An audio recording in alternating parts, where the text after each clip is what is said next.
So, alas 12 na naman ng madaling araw. Kailangan mo magpatulog ng bata. Anyway, so, yun nga, no. Kanina, kahapon, no, meron akong pinopost na tungkol dun sa SMC nga. Kasi merong nagtanong, newbie. For sure newbie yun, no. So sabi niya, Paps, boss, idol, no. Free tip naman, no, kung ano yung pwede kong maibigay daw na tip sa mga baguhan na newbie. So sabi ko sa kanya, very honest yung sagot ko, no. Sabi ko, huwag ka na magsayang ng oras sa SMC, no, ng ICT. Sayang lang oras, no. Yung iba, yung katulad nung sa market structure, kasi meron ding market structure yung SMC sa loob. Yun, okay yun. Pero yung mga liquidity, order blocks, napaka-subjective ng concept na yun, no. So, yun, nagalit siya. Anyway. Ah, so, yun nga, naalala ko, 2023 or 2022, meron akong ginawang content dito or post na bakit marami ang nahihirapan makuha yung profitability ng gumagamit ng SMC, no? Kasi unang-una, mali yung foundation ng theory niya, no? So, ang pinaka-concept nung nagbuo nito is parang pinopromote niya na trading like a banks, no? Yun yung pinaka main concept niya. Pwedeng pwedeng totoo, pwedeng hindi, no? Hindi kasi ako pwedeng magsabi ng absolute, pero bibigyan ko kayo ng perspective ko. Kayo yung mag-decide, no? Kung feeling nyo merong sense yung sinasabi ko, i-observe nyo. Kung feeling nyo walang sense, try nyo ituloy, no? Oras nyo yan, sarili nyo oras yung masasayang. And try nyo para at least makita nyo yung both side ng coin, no? So, yung concept kasi niya, trading like the banks, no? So, hindi hindi porket nananalo ka ngayon, let's say gumagamit ka ng SMC, may mga trades ka na panalo, hindi porket nananalo ka, ibig sabihin totoo na yun. Hindi, no. Ay nako. So sabi nung ibang mga traders na kaya daw lumalabas yung mga pattern is dahil sa manipulation ng smart money. Pero honestly, walang solid na proof yun, no? Pwede, totoo, malalaking players tulad ng mga bangko nagpapagalaw ng market. Pero hindi big sabihin nun, target na nila yung retail traders. Tandaan nyo guys, no? Ito yung fact, no? Ah, yung retail traders, no? Tayo, wala pa tayo sa 5%. Last time na na-research ko yan, wala pa sa 5%. Nasa 4 point something pa lang. Ngayon baka nasa 5.2 or 5.3. Basta ganyan lang yung ratio niyan. Nasa 5% lang on average yung retail traders. 95%, yun yung big players. Yun yung nagpapagalaw sa market. Okay? So tayo, as retail traders, isipin nyo nasa 5%. I-average natin, nasa 5% lang or below yung retail traders. Tapos tayo, naka-leverage pa tayo. Yung big players hindi naka-leverage. Isipin nyo yun. Isipin nyo na lang yun, kailangan pa natin dumaan sa broker para lang makapasok sa liquidity. Actually, hindi naman talaga nakakapasok dun eh. Di ba? Kasi ang nakaposisyon dun yung broker eh. Kumbaga sila lang yung nagde-trade in behalf of us. Anyway, another topic. So, medyo maraming subjectivity tong concept na to, no? Sa laki ng market,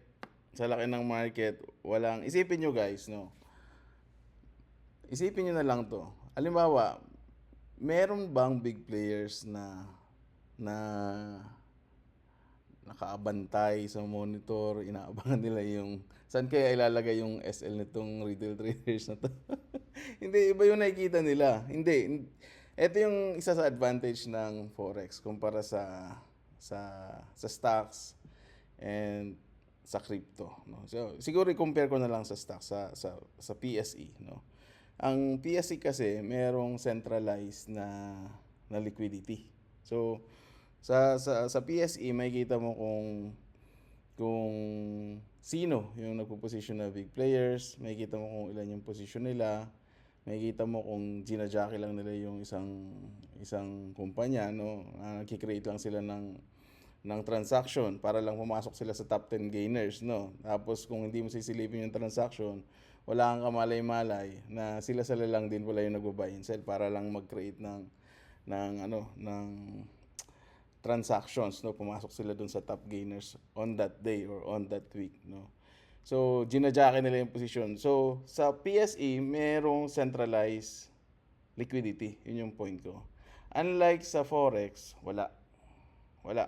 Wala. Yung nakikita nyong volume sa mga platform nyo, yan lang yung volume nung nasa broker. Nagigets nyo? Hindi yan volume ng overall 5 to 7 trillion na umiikot na liquidity sa Forex. Okay, so walang centralized volume.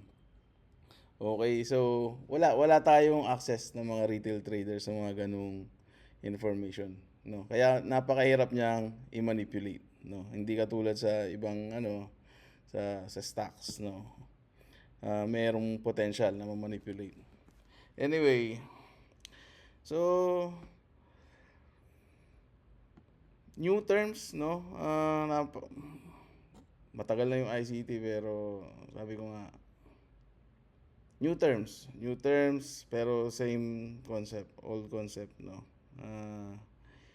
Hindi siya bagong concept. Hindi siya bagong concept. Ang daming bagong terms, maraming jargon words, pero para lang siguro magmukhang original, no? Sa WAG system naman, kung hindi lang alam ng karamihan, no? Yung WAG system, hindi rin siya bagong concept, no? It's a correlation, follow the trend. Follow the trend across the correlation, yung entry is market structure. Yun ang pinaka-concept ng WAG system. Yung G1, G2, G4, and G6, hindi, ang purpose niyan, hindi para magmukhang bago. Ang pinaka-purpose niyan, sa GC kasi, pagka merong nag-send, uso kasi sa GC, nagpapalitan ng screenshots, ng results, no? So, pagka may nagtanong, Paps, ano yung strategy na ginamit mo dyan sa result mo na yan? So, pwede niyang sagutin, Paps, G124 or G146 or G12424. So, depende, napakaraming variable. So, ang pinaka-point ko lang, ang purpose nun is for easy communication sa GC para hindi na nahirapan mag-explain yung tinanong, hindi na rin nahirapan umintindi yung nagtanong. Okay? Pero hindi yun yung para magmukhang bago, no? Yung system na hedging, matagal na yan. Hindi tayo nag-imbento niyan. Cross hedging, matagal na yan. Correlation, matagal na yan. Hindi tayo nag-imbento niyan. Okay? So, sa atin as retail traders, ang pinaka the best na routine is always establish nyo muna yung bias, no? It's either through fundamentals, no, kung nagbabasa kayo ng macroeconomics, or sentiments, no, pwedeng tingnan nyo yung mga COT report weekly, tingnan nyo yung correlation bias, no, sentiments pa rin yan, no. So once na-establish nyo na yung bias nyo, okay, kahit support and resistance na lang, sa totoo lang, no, hindi nyo na kailangan ng napakaraming cheche boreche sa chart. Structure lang, tingnan nyo lang kung iintindihin nyo kung paano yung flow ng, let's say, sa hedge fund company, paano yung execution ng trades dyan. Merong portfolio manager, tapos merong mga traders. Yung mga traders, ang trabaho nila, sila lang yung taga-execute ng trades galing sa portfolio managers. Okay? Sila yung magbibigay ng bias kung ano gagawin. O, bili mo kami ng ganito, benta mo kami ng ganito. Ngayon, ang trabaho ng traders is hanapan ng pinaka-the best position saan may execute yung bias, yung gusto mangyari ng portfolio managers. So, in large scale, parang ganun lang din yung concept niyan, no? Kailangan titingnan natin yung ano ba yung overall movement ng market.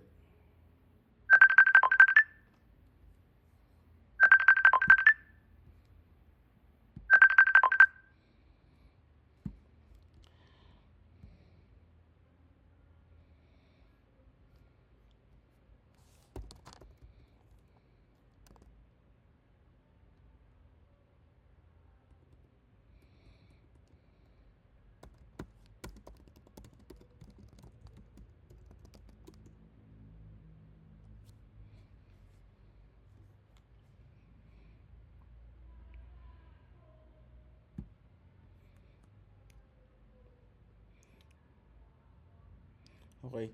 Sorry, na-interrupt. Merong tumawag. Ah, so balik tayo dito. Ano nga yung sinasabi ko kanina? Okay.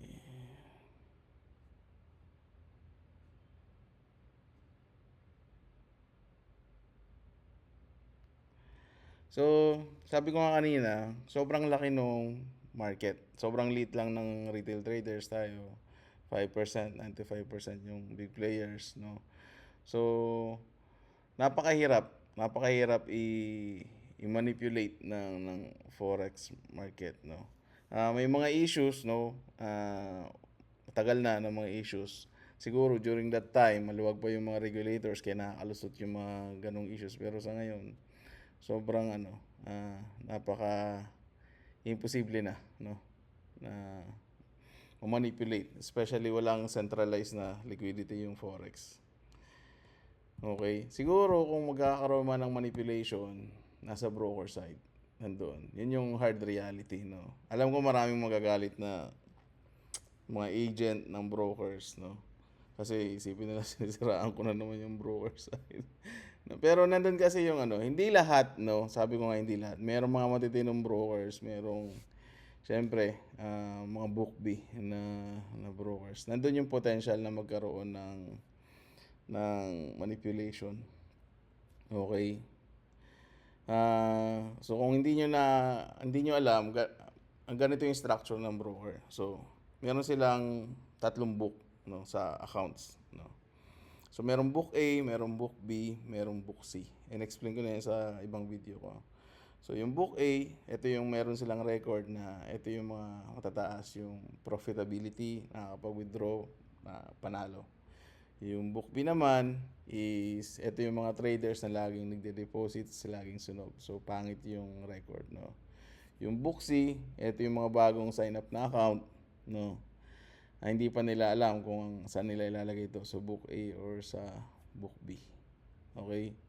So ang concept niyan, yung CRM, sila yung parang risk manager sa loob ng broker. Sila yung nagtatalaga kung paano lalaruin yung exposure ng broker side, no. So ngayon, ang nangyayari, yung book A dahil um, profitable na yung mga traders doon, no. Pag nag-place sila ng orders, automatically ibabato na nila yung orders sa liquidity. Okay? Kaya meron silang pinapatong na spread or commission kasi kailangan din magbayad ng broker ng liquidity fee. Okay? Ngayon, yung mga accounts naman na nandun sa book B, which is mga losers, no? Maraming sunog, lagi nagde-deposits. Yun, kung scam yung broker, kung scam ha, okay? Kung scam yung broker, ang gagawin niya, hindi niya na ibabato yun doon sa liquidity. Okay, una-una, hindi na siya magbabayad ng liquidity fee. Pangalawa, pwede pa siyang kumita. Okay? Paano siya kikita? Siya na lang yung tatapat doon sa mga orders ng book B. Okay? Kasi nasa statistics na, sunugan tong mga to, so yung sunog nila mapupunta pa sa broker. Nagigets nyo guys? Si book C, dahil wala pang statistics, wala pang record kung ano ba to book, profitable, hindi profitable, diretso muna yan sa liquidity. Okay? Hanggat hindi na nakapag-rate ng history. Nagigets nyo guys? Hindi naman madali lang i-research yan actually. Makikita nyo na kung tsatsagayan nyo lang mag-research. Malalaman nyo yung mga ganyang information. Malalaman nyo mga ganyan. Kasi isipin nyo, alam natin 90% ng traders sunugan. 90% no, na pumapasok ng trading, nasusunog yung account. Okay? Number 1. Number 2, yung broker, assuming yung broker 90% ng kliyente niya masusunog. Kasi yun yung statistics eh. 90% ng kliyente na papasok sa kanya, 90% doon magiging sunugan. Ngayon, paano magsusurvive yung broker? Paano magsusurvive yung business? Kung every 3 months, every 6 months, 90% ng nag-sign up sa kanya, masusunog yung account. So, anong gagawin ni broker? Either sisipagan niya mag-marketing para lagi merong bagong accounts, new sign up na accounts, sisipagan niya mag-sponsor sa mga influencer na, oh, set up tayo ng event dito, set up tayo ng event dyan, sponsor tayo ng hotel, mag-Philippine Loop tayo. Nagigets niyo yung point ko? Kasi hindi na nila hihintay na umabot yung after 3 months, 6 months, yung 90%, masunog, hindi na magtuloy. So, laging kailangan magkikreate sila ng any marketing strategy na merong laging magsa-sign up, may bago. Kaya talagang nag-i-invest sila sa mga ads, sa mga influencers. Gets nyo guys? Medyo mahirap talaga tong trading. Alam nyo na yan. Alam nyo na yan.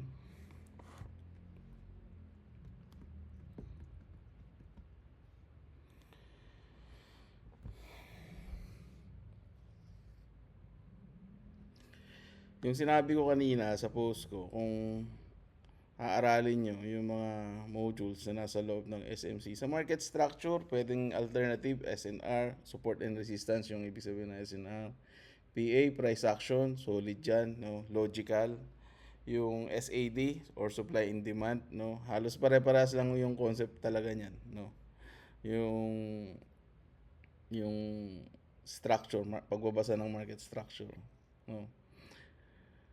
Yung liquidity pools, pag inaral nyo yan, swing high, swing low din yan, no? Pero yung term na liquidity, applicable yan sa lahat ng price, no? Kasi bawat price, kahit maliit na candle, merong liquidity yan. Yun dapat ang ibig sabihin ng liquidity pools, eh.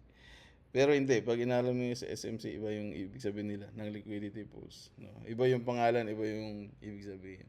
Institutional order blocks, no? Institutional order block. Ay, nako.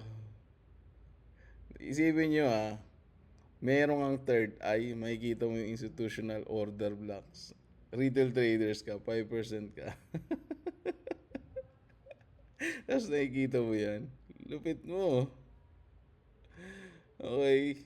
Ay. So medyo subjective yung concept ng stop hunt, no. Possible kung merong mga stop hunt na nangyayari, it's between you and the broker. Kung scam yung broker, hindi yung big players. Walang big players na nakaupo maghapon sa computer, binabantayan yung mga SL ng retail traders. 5% na tayo. Naka-leverage pa tayo. So sobrang late natin sa market. Okay guys, no? So kung aaralin nyo yung trading, priority nyo yung pag-establish ng bias. Sabi ko nga, either through macroeconomics, fundamentals, sentiments, through COT report, or tingnan nyo sa correlation. Tapos number 3, paghahanap ng entries, basic na lang yan. Basic na lang yan. Kahit support and resistance, sabi ko nga, kahit support and resistance. Kaya nga tayo na nafo-frustrate ng mga retail traders. Kasi alam naman natin sa sarili natin, napakadali lang naman ng support and resistance, napakadali lang naman ng price action, napakadali lang ng supply and demand. Halos pare-parehas lang naman yan. Pero bakit hindi natin makuha? Kasi hindi lang tayo nagkakaroon ng maayos na bias, no? Hindi lang natin na-establish yung maayos na bias sa market. Okay. Gets nyo guys. Ito, so normally, kaya nagkakaroon ng mga double top, triple top yung isang structure ng market. Kasi hindi agad-agad nafe-fill yung order ng mga big players, no? Hindi agad nafe-fill ng orders.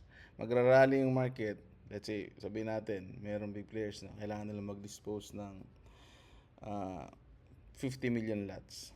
Okay? Ngayon, pag nagrally yung market, hindi agad mafe-fill yung 50 million lots na yun, no? Possible, may-fill 20, tapos magpo-pullback, tapos magrarally ulit, mag-fill yung another 20, or ma-fulfill niya na yung pending na 30 million lots. Okay? So, madalas, hindi agad na-fulfill yung malaking order, no? So, sa stocks, no, kung nakikita niyo yung galawan sa stocks, Kung nasaan yung malaking order, di ba doon pumupunta yung price? Basic law of supply and demand, no? Kung saan nasaan yung malaking order, doon napupunta yung market price, no? So same thing din dito sa forex, hindi nagbago yung concept niyan, no? So kung merong malaking bloke ng order sa let's say sa 1.2 na price, no? Pag nagrally yung market papunta sa 1.2, hindi agad mafi-fill yung malaking bloke ng order na yon, no? So magpo-pullback yan, babalik yan doon kung meron pang natitirang bloke ng order doon. Okay, so ito bonus. So dito, meron dalawang bangko na merong nagposition dito sa USD JPY. Lumang ano na to, chart na to. Nakita ko lang doon sa GC namin, no. Sabi ko nga try kong isama to. So gagawin kong video mamaya. So makikita nyo dito, meron dalawang bangko. Yung unang bank is nag-sell na siya sa UJ at 110, no, 0.84 dito. Minarakan ko yan. So yan yung araw na ni-release yung position nila. Okay. Pero sabi ko nga, hindi agad-agad ma-fill yung order niyan, no? Sa laki ng bloke ng order nila. Hindi agad, merong sell position na malaki, hindi agad ma-fill lahat ng buyers yan. So, ang tendency, nagkakaroon ng double top, triple top, nagko-consolidate sa level na yun hanggang mapuno yung orders, no? And then, nag-refill dito, no? Yung position, and then nag-rally down pababa. Yung UOB naman, nag-add ng new position during this time, no? Wala, hindi ko na isama yung date, no? Pero yan yung araw na nag-add sila ng position. Okay. Pwedeng mag-hit pa yan ng mas mababa, pero yun na yung pinaka-logical para sa akin as retail traders, no? Para sure win na. Okay. Kung gusto mong i-run the profits, trail ka lang ng positive SL. Okay na yan, no? Okay, guys. No? So napakasimple lang, market structure. Hindi magbabago yung principle niyan, no? Kaya pagka may mga bagong tawag, parehas pa rin yan. Yung supply and demand, PA, SNR, para-parehas lang. Yung core concept niyan. So yung SMC, hindi rin bago yan. Sige na, yun lang, no? Maraming salamat, guys, no? Happy New Year and God bless. Bye-bye.